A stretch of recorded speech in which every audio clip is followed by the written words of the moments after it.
जो गांव ना नशा करता है, जो गांव ना मीट मछली खाता है, शुद्ध शाकाहारी गांव है। वस्त्र पहनकर आते हैं तो सचमुच ये लगता है कि जो सदियों पुराना हमारी गुर्जर संस्कृति है वो आज हमें साक्षात दिखाई दे रही है। सिगरेट, शराब, तंबाकू, मांस, मिद्रा, कुछ खाना तो बहुत दूर हाथ तक नहीं लगाता।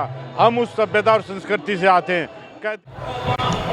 जय हिंद दोस्तों, अभी मेले में घूमते घूमते अभी हमें मिले हैं सोनू मिरकपुर, जो एक ऐसे गांव से आते हैं जो गांव ना नशा करता है, जो गांव ना मीट मछली खाता है, शुद्ध शाकाहारी गांव है। सोनू मिरकपुर समाज के रूप में हमेशा सामाजिक कार्य करते हुए देखे जाते हैं, तो आज हमें वो मिले हैं। तो आज हम उनसे बोलते, सोनू भाई आपका बहुत बहुत स्वागत है हमारे चैनल में। धन्यवाद, आपका भी बहुत बहुत धन्यवाद बैंसला जी।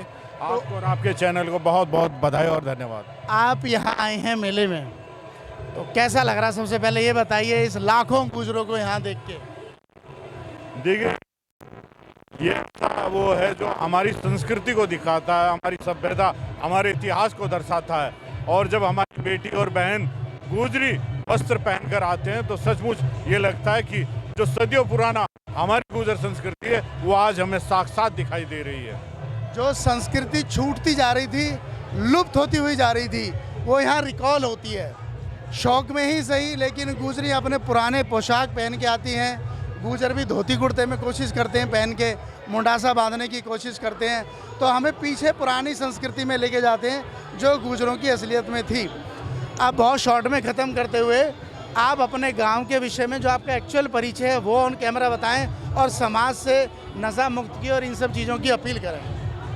देखिए, मेरा नाम जैसे आपने बताया सोनू गुर्जर मिरकपुर है, राष्ट्रीय अध्यक्ष राष्ट्रीय वीर गुर्जर सेना, और मैं मिरकपुर गांव से हूं। और मिरकपुर गांव जो इस हिंदुस्तान का नहीं, संपूर्ण ब्रह्मांड का, पूरे विश्व में ऐसा गांव नहीं जिस गांव के अंदर कोई लहसुन, प्याज, बीड़ी, सिगरेट, शराब, तंबाकू, मांस, मिद्रा, कुछ खाना तो बहुत दूर हाथ तक नहीं लगाता।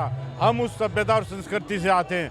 कहते हैं कि पितामह भीष्म की प्रतिज्ञा बहुत बड़ी थी, मात्र 160 साल की, लेकिन हम 500 साल से इस परंपरा को निभा रहे हैं, इस परंपरा को निभा रहे हैं। 500 साल से अगर वैदिक और पौराणिक परंपरा को कोई निभा सकता है तो वो इच्छा शक्ति सिर्फ गुजर में ही हो सकती है, और वो सोनू भाई के गांव मिरकपुर ने सिद्ध करके दिखा दिया है। तभी शायद बाबा धर्मपाल जैसे गुजर 125 साल जी रहे हैं। तो मैं चाहता हूं आप लोग भी शुद्ध सात्विक जीवन को अपनाने की कोशिश करें, सोनू भाई के मिरकपुर गांव जैसे, ताकि इस हिंदुस्तान और भारत में बदलाव आ सके।